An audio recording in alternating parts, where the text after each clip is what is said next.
Assalamualaikum warahmatullahi wabarakatuh. Om Swastiastu, Namo Buddhaya, Salam, salam kebajikan. Pertama-tama marilah kita panjatkan puji syukur kepada kehadirat Allah Subhanahu wa Ta'ala karena telah memberikan kesehatan dan juga kesempatan kepada kita sehingga kita dapat menyelesaikan tugas proposal penelitian dengan tepat waktu. Sholawat serta salam tak lupa kita haturkan kepada junjungan kita Nabi besar Muhammad Sallallahu Alaihi Wasallam, dan insya Allah kita bisa mendapatkan syafaatnya di yaumil akhir nanti. Amin ya robbal alamin. Yang terhormat Bapak Muhammad Sarlin SPD MPD selaku dosen pengampu mata kuliah metodologi penelitian. Dan perkenalkan, nama saya Yulianti Malapo dengan NIM 151422005 kelas 5A. Baik, di sini saya akan mempresentasikan proposal penelitian saya dengan judul Pengaruh Penggunaan Media Corong Berhitung Penjumlahan Bilangan Caca terhadap hasil belajar siswa kelas 2 di SDN 7 Suwawa. Baik, pada proposal saya ini terdiri dari 3 bab. Bab 1 pendahuluan, bab 2 kajian teori, dan bab 3 metode penelitian. Untuk bab 1 itu tercantum latar belakang, identifikasi masalah, kemudian rumusan masalah, tujuan penelitian, dan juga manfaat penelitian. Latar belakang masalah dalam penelitian ini yaitu bahwasanya pendidikan dasar sangat penting untuk perkembangan kognitif siswa, terutama pemahaman tentang konsep matematika yang akan menjadi dasar bagi pembelajaran selanjutnya. Salah satu topik esensial yang diajarkan di tingkat pendidikan dasar adalah matematika. Secara umum, matematika merupakan mata pelajaran esensial di pendidikan dasar yang bertujuan untuk membantu siswa memahami konsep dasar. Salah satu materi penting yang harus dikuasai siswa yaitu penjumlahan bilangan caca. Penjumlahan bilangan caca merupakan kompetensi dasar yang sangat penting dalam pembelajaran matematika di sekolah dasar. Siswa di sekolah dasar seharusnya dapat memahami materi penjumlahan bilangan caca dengan baik, termasuk penjumlahan sederhana maupun penjumlahan dengan teknik menyimpan. Guru idealnya menggunakan metode dan media pembelajaran yang menarik, inovatif, dan sesuai dengan tahap perkembangan siswa, sehingga pembelajaran tersebut berlangsung efektif dan siswa mencapai hasil belajar yang optimal. Namun, di SDN 7 Suwawa, banyak siswa kelas 2 masih kesulitan memahami penjumlahan bilangan caca yang terlihat dari hasil belajar yang rendah dan siswa menganggap materi ini sulit dipahami. Hal ini disebabkan oleh guru yang cenderung menggunakan metode pembelajaran konvensional dengan media pembelajaran yang terbatas, seperti papan tulis saja atau hanya media nilai tempat bilangan yang diajarkan di kelas 2. Media yang lebih inovatif seperti media konkret belum dimanfaatkan secara optimal. Pembelajaran yang menonton membuat siswa ini merasa bosan, kurang termotivasi, dan bahkan kurang kondusif selama proses belajar. Dalam hal ini, peneliti tertarik untuk meneliti bagaimana penggunaan media konkret seperti media corong berhitung dapat membantu siswa memahami konsep penjumlahan bilangan caca dengan lebih baik. Media ini memberikan pengalaman belajar langsung yang sesuai dengan taraf perkembangan siswa khususnya kelas 2, sehingga diharapkan dapat meningkatkan hasil belajar mereka.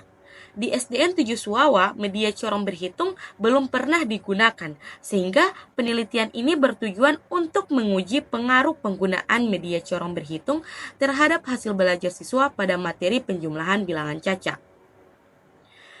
Adapun identifikasi masalah dalam penelitian ini yaitu kurangnya penggunaan media pembelajaran yang interaktif dalam pembelajaran matematika.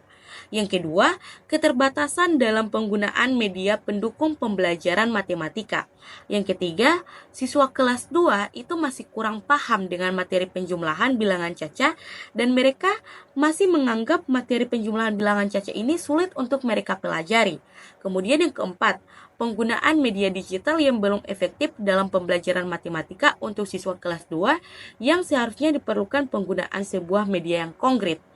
Dikarenakan siswa di SD itu, apalagi di kelas awal, itu masih berada pada taraf berpikir sederhana.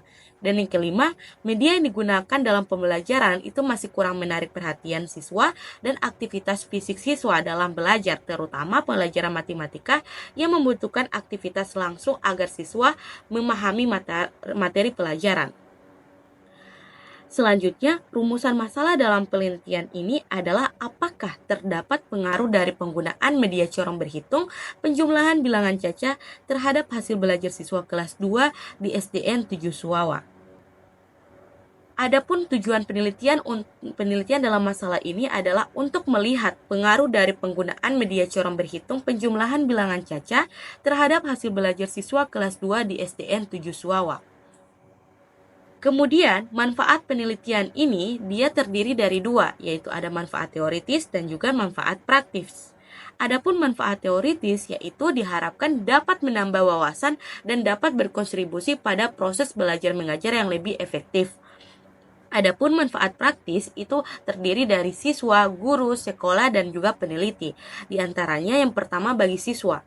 Dengan penggunaan media corong berhitung dalam pembelajaran, khususnya pada pelajaran matematika, itu dapat meningkatkan minat dan perhatian siswa sekaligus meningkatkan hasil belajar siswa. Kemudian bagi guru, memberikan pengetahuan baru bagi guru mengenai penggunaan alat peraga dalam pembelajaran, kemudian juga sebagai motivasi bagi guru untuk menerapkan media pembelajaran dalam setiap kegiatan proses belajar mengajar matematika. Kemudian bagi sekolah, itu dapat meningkatkan mutu pendidikan dan kualitas pembelajaran dengan lebih efektif dan kreatif. Sebagai masukan juga untuk membuat sistem pembelajaran ini lebih menyenangkan. Kemudian bagi peneliti, itu memberikan pengalaman dalam menguji pengaruh media pembelajaran terhadap hasil belajar siswa, dan juga menambah pengetahuan ataupun wawasan peneliti, terutama sebagai calon guru mengenai cara siswa memahami konsep matematika melalui penggunaan alat peraga konkret yang dapat dijadikan dasar untuk penelitian selanjutnya. Nah, selanjutnya kita beralih ke bab 2 yaitu kajian teori. Di kajian teori itu tercantum ada tinjauan pustaka terkait dengan judul penelitian dan juga ada kajian relevan dan juga ada hipotesis. Dalam kajian teori itu terdiri dari beberapa bagian. Yang pertama ada media pembelajaran, dan di media pembelajaran itu terdiri dari beberapa bagian lagi. Itu ada pengertian media pembelajaran, manfaat media pembelajaran, fungsi media pembelajaran, kemudian jenis-jenis media pembelajaran, dan juga kriteria pemilihan media pembelajaran. Kemudian yang kedua ada corong berhitung. Nah, di dalam corong berhitung itu ada bagian-bagiannya lagi, yaitu pengertian media corong berhitung, tujuan media corong berhitung, dan juga kelebihan dan kekurangan media corong berhitung. Kemudian yang ketiga ada penjelasan tentang penjumlahan. Dan keempat, ada penjelasan tentang bilangan caca yang terdiri dari pengertian bilangan caca dan juga pengertian penjumlahan bilangan caca. Yang kelima, itu ada pengertian tentang hasil belajar siswa. Nah, yang di mana terdiri dari pengertian hasil belajar, tujuan hasil belajar, dan juga faktor-faktor yang mempengaruhi hasil belajar. Nah, kemudian saya akan menjelaskan tinjauan pustaka ataupun kajian teorinya itu sesuai dengan judul penelitian saya yang pada variabel X dan juga variabel Y. Nah, untuk yang pertama itu terkait dengan media pembelajaran. Jadi, pengertian media pembelajaran menurut Arsyad dalam Nurita 2 tahun 2018 itu mendefinisikan bahwa media pembelajaran itu sebagai segala sesuatu yang dapat digunakan untuk menyampaikan pengetahuan dan juga pelajaran selama proses pembelajaran guna meningkatkan motivasi dan juga fokus guru. Guru menggunakan media pembelajaran sebagai alat untuk membantu siswa belajar atau menyajikan informasi dengan cara yang menarik. Proses pembelajaran sangat dipengaruhi oleh media pembelajaran, baik itu di dalam maupun di luar. Penggunaan media corong berhitung itu termasuk dalam jenis media visual. Media visual ini merupakan media yang menggunakan penglihatan baik sebagai media penyampaian dokumen ataupun pesan. Kemudian selanjutnya yaitu poin pengertian media corong berhitung. Media corong berhitung itu merupakan suatu media yang bersifat konkret atau fisik yang dapat dipegang langsung oleh siswa. Menurut Firdaus, pada tahun 2022, media corong berhitung itu merupakan alat yang digunakan dalam proses pembelajaran matematika untuk penjumlahan, pengurangan, perkalian, dan juga pembagian. Media ini memungkinkan siswa untuk dapat berinteraksi langsung secara langsung dalam pembelajaran sehingga mereka dapat memahami secara konkret. Hal ini tentunya sejalan dengan teori konstruktivisme yang menyatakan bahwa pembelajaran ini akan lebih aktif jika siswa ini membangun pemahaman mereka sendiri melalui pengalaman langsung. Nah, tentunya pengertian media corong berhitung itu pada variabel X dan kemudian pada variabel Y yaitu hasil belajar. Dalam proses belajar mengajar, guru tidak hanya memiliki kewajiban untuk memberikan materi kepada siswa, tetapi juga memberikan kontribusi terhadap keberhasilan pengajaran materi dengan cara mengevaluasi hasil belajar mengajar. Hasil tes tersebut berupa nilai. Menurut Sujana dalam Firmansyah pada tahun 2015, hasil belajar itu adalah kemampuan yang dimiliki oleh siswa setelah mengalami proses pembelajaran. Hal itu senada dengan penelitian yang didasarkan pada teori kognitif yang menurut Gagne dan Brinks, yaitu hasil belajar adalah kemampuan seseorang setelah melalui proses belajar tertentu. Kemudian juga menurut Bloom, klasifikasi hasil belajar secara garis besar itu dibagi menjadi 3 bidang, yaitu ranah kognitif, ranah afektif, dan juga ranah psikometrik. Nah, untuk hasil belajar itu dia terdapat pada variabel Y. Nah, sehingganya kajian teori itu dia mendukung dari judul penelitian saya. Kemudian saya beralih ke kajian relevan. Jadi, di sini saya memilih 2 contoh penelitian yang relevan untuk penelitian saya. Yang pertama itu penelitian oleh Fajar Karniawati pada tahun 2018 dengan judul Peningkatan Kemampuan Berhitung 1-20 melalui penggunaan media corong berhitung pada siswa kelompok B1 Taman Kanak-kanak Muslimat Wonocolo, Surabaya. Jadi dalam penelitian ini jenis penelitiannya yaitu menggunakan penelitian tindakan kelas atau PTK. Metode penelitian ini dia menggunakan siklus PTK dengan model Kurt-Lewin, yaitu yang terdiri dari perencanaan, pelaksanaan, observasi, dan juga refleksi. Subjek penelitian ini adalah siswa kelompok B1 Taman Kanak-kanak sebanyak 20 siswa Muslimat Wonocolo, Surabaya. Materi dalam penelitian ini yaitu penjumlahan dan juga pengurangan. Kemudian pada penelitian ini juga fokusnya itu sama-sama dengan penelitian saya yaitu berfokus pada media corong berhitung. Kemudian penelitian yang kedua yaitu penelitian oleh Fitri Nuraini pada tahun 2023 dengan judul pengembangan media corong kelereng berhitung pada materi perkalian bilangan caca di kelas 3 sekolah dasar. Jenis penelitian dalam penelitian ini yaitu menggunakan penelitian pengembangan atau R&D. Metode penelitian ini yaitu menggunakan metode ADDE yaitu analisis, desain, pengembangan, implementasi, dan juga evaluasi. Subjek penelitian ini adalah siswa kelas 2 SD dan juga guru. Materi dalam penelitian ini yaitu perkalian bilangan caca yang fokusnya itu juga sama-sama pada media corong berhitung. Kemudian selanjutnya kita beralih ke hipotesis. Hipotesis di sini hanya sebagai pernyataan sementara yang dibuat untuk menjelaskan hubungan antara 2 variabel, yaitu variabel independen yaitu media corong berhitung dan variabel dependen yaitu hasil belajar siswa. Nah, dalam penelitian ini hipotesisnya itu menggunakan 2 hipotesis. Yang pertama hipotesis 0 atau H0, yaitu tidak adanya pengaruh antara 2 variabel X dan juga Y, di mana penggunaan media corong berhitung itu tidak memiliki pengaruh yang signifikan terhadap hasil belajar siswa kelas 2 di SDN 7 Suwawa pada materi penjumlahan bilangan caca.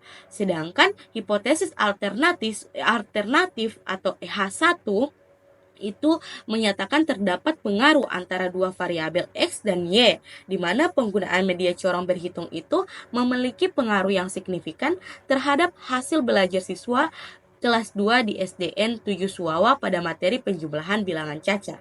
Selanjutnya pada bab 3 yaitu metode penelitian terdapat beberapa bagian yang dijelaskan. Yang pertama lokasi dan juga waktu penelitian. Jadi lokasi penelitian ini dilakukan ataupun dilaksanakan di SDN 7 Suwawa, Kecamatan Suwawa, Kabupaten Bonebolango, Provinsi Gorontalo. Sekolah ini memiliki 6 ruang kelas, 1 ruang UKS, 1 ruang perpustakaan, 1 ruang kepala sekolah, 1 ruang dewan guru, dan 4 ruang toilet.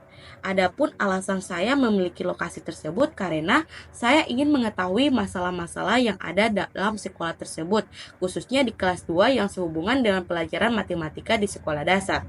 Kemudian yang kedua, masalah yang diteliti ini ditemukan di SDN 7 Suwawa. Sebab dari wawancara peneliti dengan guru kelas 2, di mana siswa kelas 2 ini yang diajarkan masih merasa kesulitan dalam pelajaran matematika materi penjumlahan bilangan caca, apalagi dengan penjumlahan menggunakan teknik menyimpan. Kemudian waktu penelitian yang dilakukan pada penelitian ini yaitu semester ganjil dengan tahun ajaran 2024 dan juga 2025 yang dimulai dari observasi, identifikasi masalah, pengumpulan data, pengolahan data hingga penyusunan laporan proposal penelitian ini. Kemudian jenis penelitian. Jadi jenis penelitian ini yaitu penelitian eksperimental. Dalam penelitian ini, siswa diberikan perlakuan oleh peneliti menggunakan media corong berhitung dan menilai pengaruh terhadap hasil belajar. Dengan hanya satu kelompok eksperimen dan tidak ada kelompok kontrol. Adapun desain penelitian dalam penelitian ini yaitu menggunakan desain pre-eksperimental dengan rancangan one group pretest post-test design, di mana satu kelompok eksperimen itu menjadi subjek tanpa menggunakan kelompok perbandingan ataupun kontrol. Jadi sebelum siswa dalam penelitian ini menerima perlakuan berupa penggunaan media corong berhitung, pretest ini diberikan untuk mengukur hasil belajar mereka. Setelah perlakuan, post-test diberikan untuk menentukan bagaimana hasil belajar siswa itu telah berubah dibandingkan dengan hasil pretest. Nah, kemudian di dalam desain penelitian ini terdapat O1 yaitu pretest, variabelnya X dan juga post-testnya itu O2. Jadi unsur yang diperiksa adalah perbedaan antara O2 dan juga O1. Jika terdapat perbedaan di mana O2 ini melebihi dari O1, maka media corong berhitung penjumlahan bilangan caca itu berpengaruh positif terhadap hasil belajar siswa. Sedangkan O2 yaitu post-test kurang dari O1 yaitu pretest, maka berpengaruh negatif. Jadi variabel X penggunaan media corong berhitung itu berlaku sebagai perlakuan ataupun treatment. Selanjutnya yaitu variabel penelitian. Jadi dalam penelitian ini digunakan dua variabel, yaitu variabel independen yaitu media corong berhitung dan variabel dependen yaitu hasil belajar siswa. Nah, variabel independen itu diidentifikasi sebagai variabel bebas ataupun tidak terikat dilambangkan dengan X, di mana variabel ini adalah media corong berhitung. Jadi variabel ini merupakan elemen yang mempengaruhi hasil belajar penjumlahan bilangan caca. Sedangkan variabel dependen dalam penelitian ini dilambangkan dengan Y, yang mana variabelnya adalah hasil belajar siswa. Variabel ini sebagai faktor yang dipengaruhi oleh media corong berhitung. Jadi dalam penelitian ini hanya ada satu variabel independen, yaitu hasil belajar siswa, yang diwakili dengan simbol Y. Variabel Y ini dibagi menjadi dua, Y1 dan juga Y2. Kalau variabel Y1 itu mewakili hasil yang diperoleh siswa sebelum menggunakan media corong berhitung dalam materi penjumlahan bilangan caca. Sedangkan variabel Y2 itu mewakili hasil yang diperoleh siswa setelah menggunakan media corong berhitung dalam materi penjumlahan bilangan caca. Kemudian adalah populasi dan juga sampel. Populasi dalam penelitian ini yaitu seluruh siswa yang ada di kelas 2 SDN 7 Suawa, Kecamatan Suawa, Kabupaten Bone Bolango, Provinsi Gorontalo. Dalam penelitian ini, kelompok studi terdiri dari seluruh siswa kelas 2 di SDN 7 Suawa yang berjumlah 28 siswa. Kemudian sampelnya. Sampel yang dipilih untuk penelitian ini diambil dari populasi yang dipilih oleh peneliti, khususnya siswa kelas 2 di SDN 7 Suawa. Karena populasi penelitian ini relatif kecil, pengambilan sampelnya yang digunakan yaitu sampling genome dengan semua komponen populasi digunakan dalam pengambilan sampel ini. Jadi, seluruh individu dalam populasi diikutsertakan dalam penelitian. Nah, dalam penelitian ini sampel yang diambil yaitu siswa kelas 2 SDN 7 Suawa yang sebanyak 28 siswa. Kemudian yang berikut adalah teknik pengumpulan data. Jadi, teknik pengumpulan data yang digunakan dalam penelitian ini terdiri dari 3. Ada observasi, tes, dan juga dokumentasi. Yang pertama, observasi. Temuan penelitian ini terkait dengan peristiwa yang telah diamati oleh peneliti secara langsung. Dalam penelitian ini, peneliti melakukan observasi dengan tujuan untuk mengumpulkan data tentang kondisi siswa kelas 2 SDN 7 Suawa selama proses pembelajaran dan dengan menggunakan media corong berhitung dalam materi penjumlahan bilangan caca. Selanjutnya yang kedua adalah tes. Jadi dalam penelitian ini, tes adalah metode yang digunakan untuk mengumpulkan data tentang hasil belajar siswa. Jadi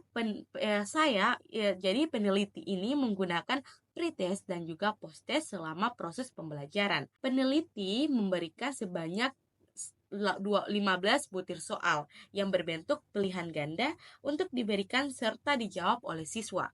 Kemudian yang ketiga adalah dokumentasi. Jadi dalam penelitian ini juga menggunakan metode dokumentasi untuk mengumpulkan informasi yang relevan seperti file, foto-foto yang terkait dengan pembelajaran di kelas 2 di SDN 7 Suawa, Kabupaten Bone Bolango. Selanjutnya yaitu teknik analisis data. Jadi dalam penelitian ini karena bersifat kuantitatif sehingganya teknik analisis datanya itu digunakan juga berbasis statistik. Nah, jadi dalam analisis data itu yang pertama ada uji instrumen. Di uji instrumen terdapat uji validitas tes dan juga uji reliabilitas tes. Kemudian uji validitas tes dalam penelitian ini diterapkan uji validitas tes untuk memastikan bahwa tes yang digunakan pada penelitian ini memiliki kualitas yang tinggi. Validitas tes ini dilakukan untuk memastikan bahwasannya instrumen tes itu benar-benar mengukur kemampuan hasil belajar siswa dalam penjumlahan bilangan caca sesuai dengan tujuan pembelajaran. Kemudian uji reliabilitas tes. Uji reliabilitas ini digunakan dalam penelitian ini untuk memastikan bahwa konsistensi dan keandalan tes ini yang digunakan dalam mengukur hasil belajar siswa kelas 2 terkait materi penjumlahan bilangan caca. Uji ini dilakukan untuk menentukan apakah alat ukur yang dirancang dalam bentuk tes ini dapat diandalkan. Instrumen ini dapat diandalkan bila digunakan berulang kali tetapi menghasilkan hasil yang sebanding ataupun tidak terlalu berbeda. Baik, selain uji instrumen, di dalam penelitian juga ini ada uji normalitas dan juga uji hipotesis. Jadi, pada penelitian ini dilakukan uji normalitas untuk memverifikasi apakah distribusi hasil uji data itu mengikuti pola distribusi normal. Uji ini dilakukan untuk memastikan bahwa distribusi hasil belajar siswa kelas 2 menggunakan media corong berhitung pada materi penjumlahan bilangan caca ini mengikuti pola distribusi normal. Nah, kemudian ada uji hipotesis tes. Uji hipotesis ini dilakukan untuk memverifikasi apakah ada pengaruh antara penggunaan media corong berhitung penjumlahan bilangan caca terhadap hasil belajar siswa kelas 2 SDN 7 Suwawa. Uji hipotesis ini diterapkan untuk mengevaluasi dampak dari ataupun pengaruh masing-masing variabel independen terhadap variabel dependen. Nah, untuk lebih gunanya di dalam uji instrumen, uji normalitas dan juga uji hipotesis itu dapat digunakan dengan aplikasi SPSS untuk mengolah datanya. Sekian video presentasi proposal penelitian saya dengan judul Pengaruh Penggunaan Media Corong Berhitung Penjumlahan Bilangan Caca terhadap Hasil Belajar Siswa kelas 2 di SDN 7 Subawa. Dan apabila ada salah kata, saya mohon maaf karena setiap manusia tidak luput dari kesalahan dan kehilapan. Namun, dari setiap kesalahan ada pelajaran dan dari setiap kehilapan ada kesempatan untuk berubah menjadi lebih baik. Saya ucapkan terima kasih. Wassalamualaikum warahmatullahi wabarakatuh.